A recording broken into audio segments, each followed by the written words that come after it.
오늘의 사연 시작합니다. 안녕하세요. 저는 30대 주부입니다. 남편은 저보다 1살 연상이고 저희에겐 아이가 없습니다. 딱히 저희에게 문제가 있는 건 아니고요. 소위 말하는 딩크족이라고 하죠. 저와 남편은 좀 더 부부관계를 즐기며 살기로 했습니다. 시댁에서도 큰형님 댁에 아들이 둘이나 있어서 그런지 저희가 결혼해서 아이를 갖고 싶지 않다고 말씀드려도 너희 삶이니 너희가 행복하게 알아서 살면 된다고 하시더라고요. 남편은 현재 미국에 본사를 둔 외국계 금융회사를 다니고 있습니다. 업무의 특성상 1년에 2번은 꼬박꼬박 미국에 한두 달씩 출장을 다니고 있고요. 제가 욕구가 많은 편이라 남편이 없는 시간이 너무 힘이 듭니다. 저는 결혼 전 필라테스 요가 강사를 하다가 남편이 일을 하지 않았으면 하는 눈치여서 지금은 잠시 쉬고 있습니다. 솔직히 말해서 저는 얼굴도 나쁘지 않고 몸매도 좋은 편이라 예전부터 남자들에게 많은 관심을 받았어요. 그러다 보니 자연스럽게 많은 남자를 만나볼 수 있었고, 반면에 남편은 공부를 열심히 하던 범생이 스타일이었습니다. 하지만 저도 한 남자에게 정착하고 싶어서 지금의 남편을 만났고 저를 아껴주고 사랑해주는 남편을 만나 결혼을 했습니다. 저희 부부는 금술도 좋고 나이 차이도 적어서 어떨 때는 친구처럼 애인처럼 행복하게 잘 지내고 있어요. 저는 사실 아이도 없고 일이 없다 보니 시간이 평소에 많이 남아요. 혼자서 수영도 하고 요가도 다니면서 시간을 보낼 때가 많아요. 남편이 있으면 함께 할 수 있는 골프나 자전거를 타거나 하며 지냅니다. 하지만 1년 중에 자리를 비우는 시간이 긴 남편 직업 특성상 남는 시간 대부분을 혼자 보내야만 하고요. 그럴 때마다 쌓여있는 기분을 해결한 혼자만의 해소법을 찾으려 노력하고 있습니다. 그중 하나가 드라이브예요.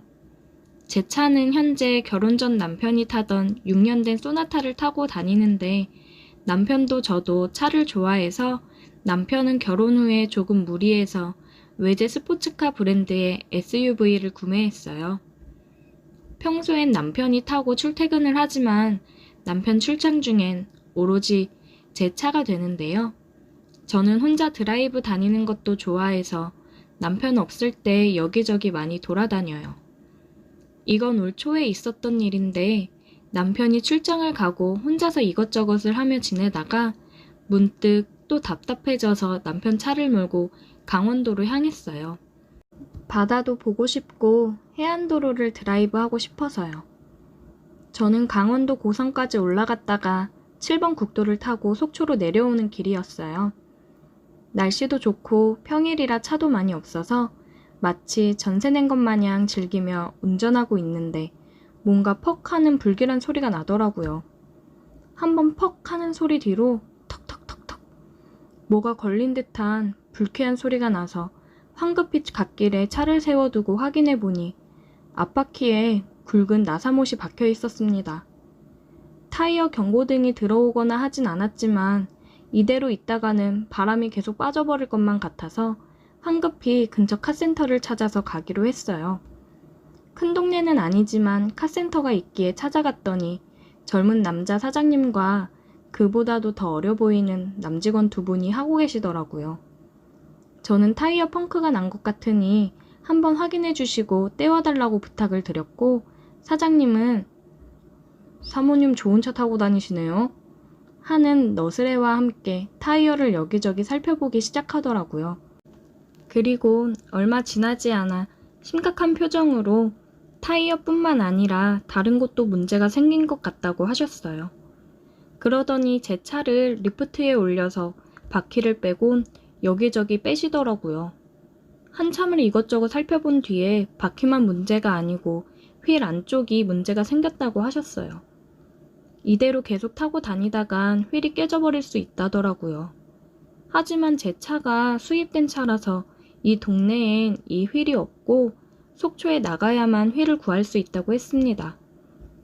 하지만 바퀴에 커다란 나사못이 박힌 차를 타고 속초까지 갈 수도 없는 노릇이었고 시간도 오후가 지나가고 있어서 어찌해야 하나 고민하고 있던 찰나 사장님께서는 직원분께 자기 차키를 주시면서 나는 가게를 비울 수가 없으니 너가 속초에 가서 제 차에 맞는 중고 휠을 사오라고 시키셨어요. 어쩔 수 없이 저는 그냥 걱정 반 두려움 반인 기분으로 대기실에 앉아 있었는데 사장님께서 정말 친절하게 대해주셨습니다. 따뜻한 커피도 타주시고 일하시는 와중에 오며 가며 말도 한 번씩 붙여주셨어요. 그날은 봄이었는데도 낮엔 꽤나 더웠습니다. 사장님은 밖에서 겉옷을 벗으시고 일을 하셨는데 탄탄한 몸과 구릿빛으로 검게 태운 피부에 자꾸 시선이 가더라고요. 대기실에 있던 시간도 점점 길어지고 슬슬 지겨워지려고 하던 찰나에 사장님이 오시더니 그 직원분이 중고 휠을 구했다고 가격은 이 정도 선이고 어떻게 하시겠냐고 물어보셔서 저야 뭐 이 상황에 어쩔 도리가 없으니 그냥 그렇게 진행해 주세요 라고 말씀드렸더니 사장님께서는 그럼 공인비는 받지 않고 타이어 수리와 장착을 해드리겠으니 너무 걱정하지 말라고 하시더라고요. 정말 고맙게 느껴졌습니다. 그때가 아마 카센터에 간 지 2시간쯤 됐을 때였던 것 같아요. 사장님이 직원이 돌아오려면 1시간도 넘게 걸릴 것 같다시며 자기는 저녁을 먹을 건데 같이 시켜주신다고 하셨어요. 저는 한사코 괜찮다고 말했지만 사장님께서는 시간이 늦었으니 식사를 하시라고 하시며 근처 식당에서 백반을 2인분을 주문하셨어요. 주문한 지 얼마 되지 않아 식사가 도착했고 저와 사장님은 대기실 한켠 테이블에 상을 차리고 같이 밥을 먹기 시작했어요. 어차피 주변도 어두워지기 시작했고 저 말고는 다른 손님도 없을 것 같았습니다. 뭔가 어색했는지 사장님께서 계속 말을 건네주셨고 이런저런 이야기를 하던 중에 사장님이 나이가 저보다 1살 어린 걸 알게 되었고 어린 나이에 기술을 배워 일찍 카센터를 열게 되었다는 이야기까지 듣게 되었습니다. 나이를 듣게 되니 기름때가 묻은 검게 그을린 얼굴 뒤에는 정말 제 또래 친구들 같은 표정이 있더라고요. 어린 나이부터 이렇게까지 열심히 사시느라 대단하다는 생각도 함께 들었습니다. 제가 유부녀만 아니었다면 한 번쯤은 연락처도 얻어내고 밖에서 만나서 술 한잔 하고 싶어지더라고요. 사장님과 함께 식사를 하며 이야기를 나누고 나니 놀라고 불안했던 마음은 온데간데 없어져 버렸습니다. 배도 부르고 마음이 놓이니까 잠이 쏟아지더라고요. 지루하게 기다리는 것도 지치고 소파에 기대어 잠들어 버렸어요. 제가 꾸벅꾸벅 졸고 있자 사장님이 오셔서 얇은 담요도 한 장 덮어주셨어요. 사장님은 그 직원이 올 때를 기다리며 정비소 간판 불까지 끄고 제 옆에서 기다리고 있었습니다. 얼마나 자고 있었는지 모르겠는데 갑자기 느껴지는 손길에 잠에서 깼어요. 정신을 차리고 보니 사장님이 제 다리를 주무르고 있었고 순간 잠에서 깬 척을 해야 하나 말아야 하나 고민을 하게 되더라고요. 잠깐 고민하다가 헛기침을 해서 제가 일어났다는 것을 알리자 사장님이 화들짝 놀라며 다리를 만지던 손을 치웠습니다. 약간 아쉬운 마음이 들어 제가 더 대담하게 나서기로 했어요. 왜요? 저한테도 혹시 뭐 고장난 곳이라도 있나요? 제 말을 들은 사장님은 잠시 망설이더니 이내 알 수 없는 미소를 지었습니다.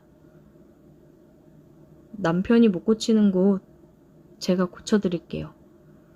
그리고는 천천히 제게 다가왔고 우리는 서로의 끌리는 마음을 확인했어요.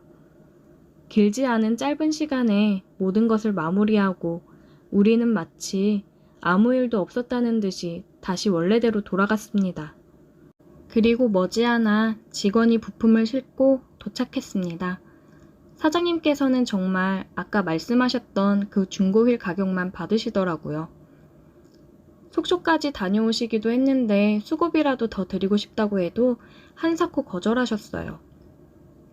날은 이미 어둑어둑해졌고 더 이상 여행을 이어가는 건 무리라고 판단하고 그 길로 다시 집으로 돌아왔네요. 여행 중에 큰일을 당했지만 그래도 마음 따뜻한 분을 만나서 큰 도움을 받고 기분이 좋았어요. 그리고 2주 후에 남편이 돌아와서 그런 일이 있었다고 이야기를 했더니 남편은 화들짝 놀라서 지하 주차장에 뛰어내려가더라고요. 그러더니 아무리 봐도 당한 것 같다고 예전 휠이 지금 바뀐 이 휠보다 상태가 훨씬 좋았다고 하면서 그 카센터가 어딘지 연락처를 당장 달라고 했어요. 남편은 한참을 전화로 씨름을 했지만 예전 휠은 이미 폐품으로 팔아서 찾을 수가 없다는 말만 듣고 포기했어요. 저는 남편에게 내가 당한 거냐고 물었지만 남편은 그냥 허탈하게 웃더라고요. 그게 벌써 몇 달 전 일이네요. 아니 정말 저는 그 친절함과 따뜻함에 큰 감동을 받았었는데 정말 제가 눈탱이에 맞은 게 맞을까요? 그때 그 카센터 사장님은 정말 그러실 분이 아닐 거라고 생각했는데 저는 그날 우리가 통했다고 느꼈는데 그저 한 번의 불장난으로 끝나버린 사이가 된 걸까요? 오늘의 사연 여기까지입니다. 오늘도 들어주셔서 감사해요. 구독, 좋아요, 알림 설정 부탁드려요.